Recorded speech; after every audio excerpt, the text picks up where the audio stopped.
For your Caesar, Cardiff City ride with me for your Caesar. For your Caesar, Cardiff City get litty for your Caesar. She want a diff boy, swagger 1 point, yeah, diff boy. She want a diff boy, swagger 1 point, yeah, diff boy. For your Caesar, grab a little something for your Caesar. We the geezers, swagger stone cold like freezers.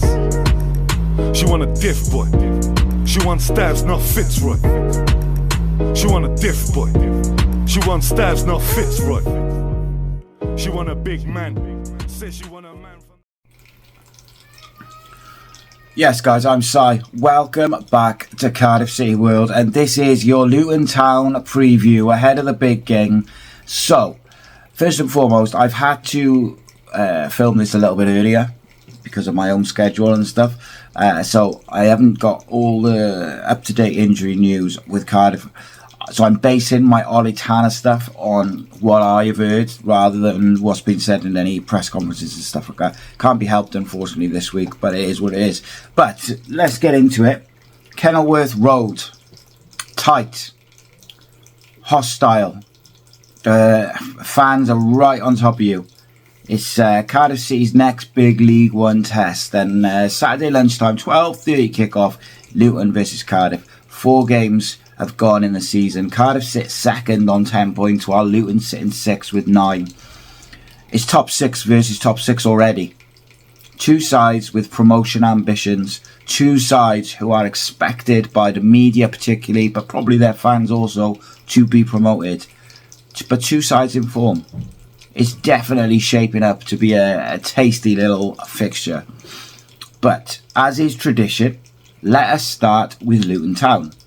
They're missing Adebayo through long-term ACL. Jacob Brown is back in light training, but unlikely to feature. Mengi's still out. Young fullback Ruel Walters is close, but may only make the bench. That means that the spine will once again lean on Mark McGuinness at the back. Yep, former Cardiff City man. And he is a danger, particularly at set pieces. You've got George Saville in midfield, scored a winner against Wigan recently. And of course then Jerry Yates will play up top. So it's interesting. Their front three will give a lot of movement and a lot of energy. And Cardiff will need to have their wits about them. And then when you look into the kind of the setup of Luton, how do they play? Well, they set up in a 3-4-2-1. The wing backs will push high. Jordan Clark will find space in that right half channel. Yates will work the front line down the channels. Our possession, they'll be very compact, tough to play through, and they'll look to pounce on any poor touches, square passes, and the big one, set pieces. McGuinness is their weapon. First contact in that box will be vital, so Cardiff will need to be switched on. In terms of the Cardiff team news, Ollie Tanner, I've heard, has got a fibular injury, like a little break in his fibula. You're looking at 3 to 4 months is what I was told, but I don't know that for definite. He's certainly not playing this weekend, and I'm sure by the time this video comes out, it'll all be crystal clear in terms of what is what. But that means Brian Barry Murphy has to make a change on the wing. Will he turn to Chris Willock? Will he turn to match winner Isaac Davis? Both players did quite well on Tuesday away at Wimbledon. Otherwise, I expect it to be the same team, to be honest with you. I don't see a lot of changes. David Turnbull definitely pushing for a spot, of course.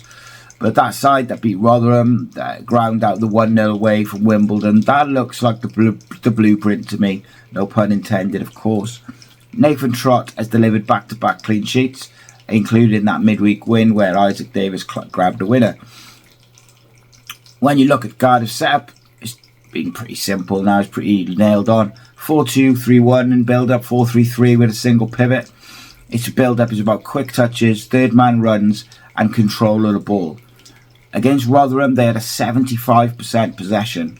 They looked sharp. The pivot, Ryan Wintle, and then David Turnbull will drop in, but he will also be a very attacking 8, or maybe Joe Colwell.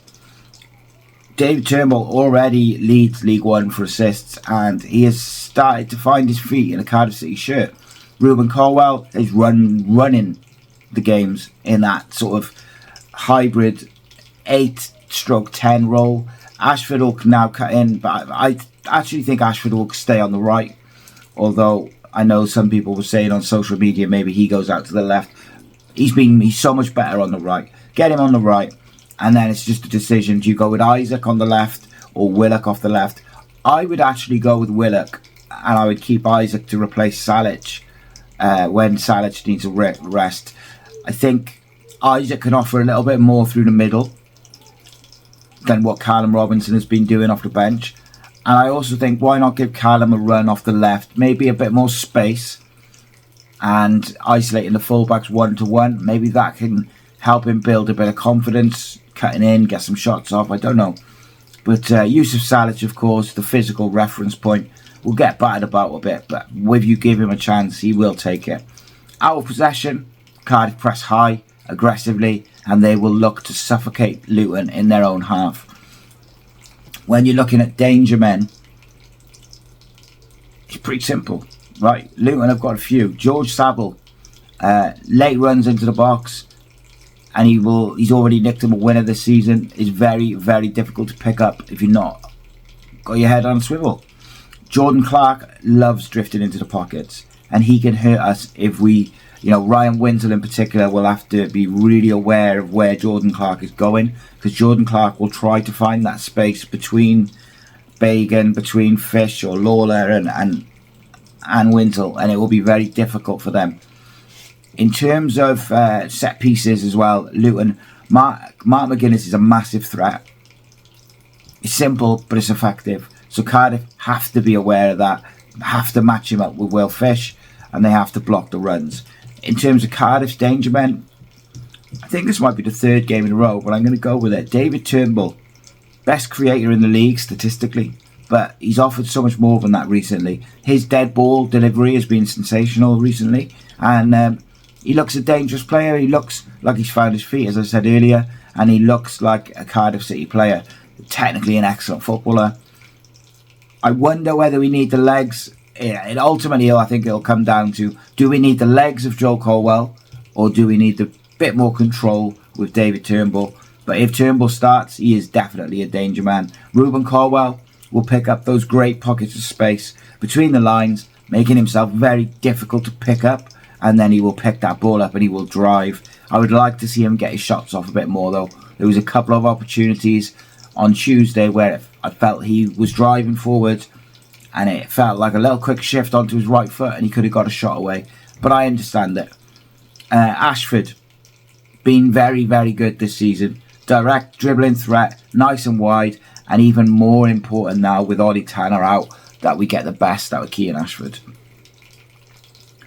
And then, looking at some key battles, you've got the midfield duels between Saville, Cardiff's pivot in Ryan Wintle and either Colwell or David Turnbull are going to be massive in this game.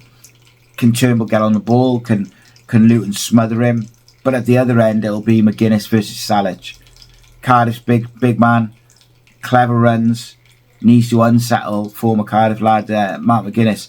We know Mark McGuinness is quality on his day, but we also know if you put it up him and you get in his face, he has got a mistake in him. My gut says that it's going to be really tight, and maybe some of these duels and battles will be what is the difference. I could see it being settled by a set play or a mistake. Honestly, like a draw maybe feels more likely. I don't know. It's interesting, right? But let's go to the teams. So, this is obviously a guess in terms of Luton, but I think we see something like this. Tahith Chong is pushing to get back in that side. I don't think he'll be ready, but he might be. I'm not sure. But effectively, I think we go with you'll have Keeley in goal. You'll have a back three of Naismith, McGuinness and Lonwijk. The wing backs probably Bramall, Kuda, maybe Nordas comes in. You'll have Saville, and I think he goes with Walsh in the central midfield area then. And then you'll have Clark and Ali just playing off Yates. A decent side, and again, if they can bring Tahith Chong back into the squad, they've got Corley Woodrow and other players, Nelson on the bench, you can cause a bit of chaos for Cardiff City. So Cardiff definitely need to be switched on in this game. This is by far the biggest test for the Bluebirds this season, and it's going to be fascinating to see exactly how they deal with it. In terms of Cardiff's team, somewhat simple to predict. I think Brian Barry Murphy, Nathan Trotton in goal. I think it'll be Fish and Lawler again. I think they've done a tremendous job, but I just wonder whether we see a change at fullback. It was interesting to me that when Chambers came on in midweek, he came on at right back and he did quite well. And Kipakio moved out to the left back place. And with Joel Bagan just cannot play every game. Now, I'm not really thinking that we should be resting Joel Bagan for this game. Rest him in midweek. But I do wonder whether he wants Chambers' height in there. So he puts Chambers right back, Kipakio left back. This is my predicted 11 for what I think the manager will do. So I am going to go with that. I would keep it as Bagan and Kipakio, but we'll go with that. Then I think Ryan Wintle. And I think he will go with Turnbull and Ruben Colwell. And then off the left, Chris Willock. Off the right, Kean Ashford. And up front, Yusuf Salic. Just want to throw one out there, though. A bit of outside the box thinking. If we think Luton are going to be dangerous and their wing-backs are going to push high, could we see Joel Colwell play off the left? Just a little interesting nugget for you. I'm going to throw that out there for you. See if I get any bites. Let me know in the comments what you think about that for an idea. Joel Colwell playing off the left and trying to hit him on the transition. He'll work hard. He'll do all the the dirty work as well. But I can see it. Like that side, generally speaking, the structure of it's really taking shape now. The spine, I think it's important we keep the spine as it kind of is. The centre-back pairing, Wintle, Ruben, Salic. Like, keep it nice and solid. Keep it nice and reliable. Those dead balls of Turnbull are a serious weapon as well. And I think in a tight game that could be good. When you look at the numbers for this fixture, Cardiff, like I said, second with 10 points, 5 goal difference. Luton are 6 with 9 points, plus 3 goal difference.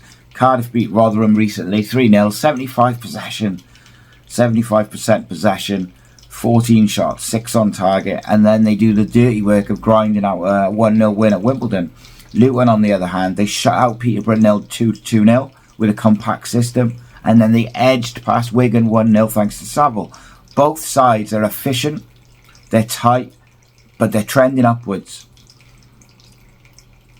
I mentioned earlier the danger points, McGuinness set pieces. Cardiff need to be aiming and to block the second phase zones from those balls. McGuinness will go for the back post and he'll either go for goal or he'll get it back into an area.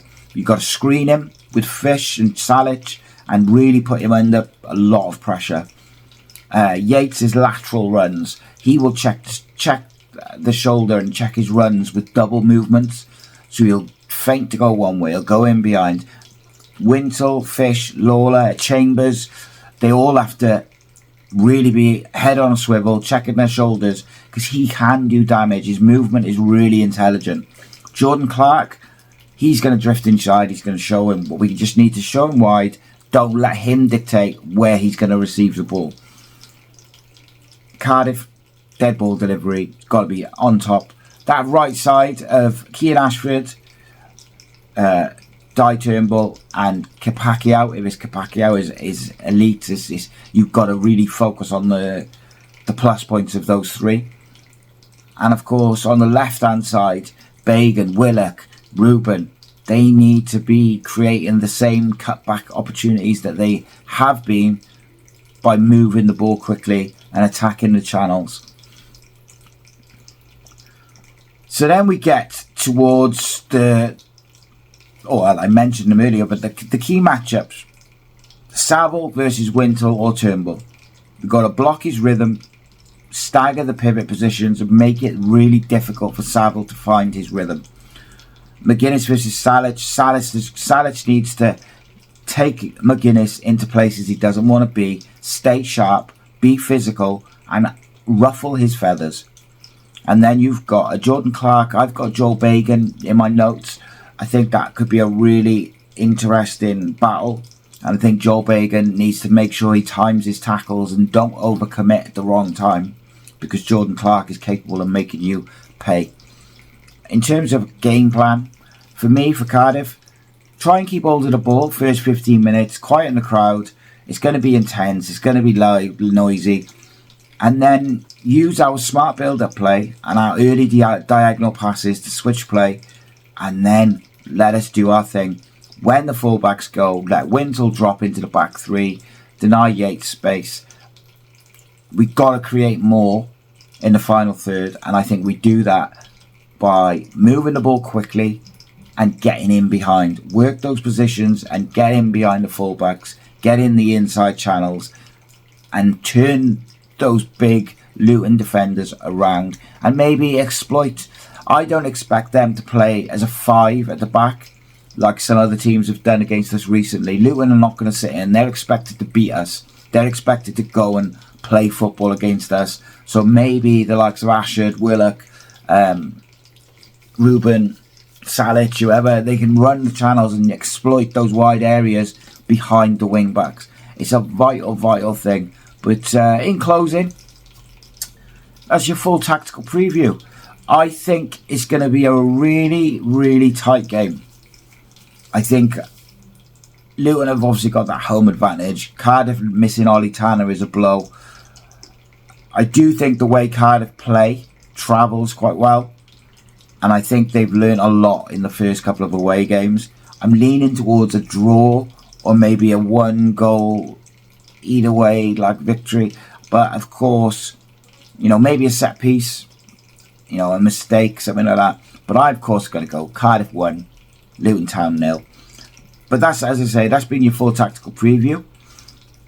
For Cardiff, we need to control the half spaces, win the first contacts, be ruthless with set pieces, keep hold of the ball really well, and when we do move it and build up, do it quickly. But drop me your 11s in the chat. Let me know your score predictions, most importantly. But also, what do you think of my idea? Joel Colwell off the left for this specific game. How do you feel about that? Got the ball carrying, got the work rate, got the aggression, got a bit of pace. Let me know what you reckon. If you're heading up to Kenilworth Road, then please do stay safe, enjoy the atmosphere, and bring home 3 points with you. Keep the faith, my friends, and I'll see you in a bit. Nice one. Rascal Beats. For your Caesar, Cardiff City ride with me for your Caesar.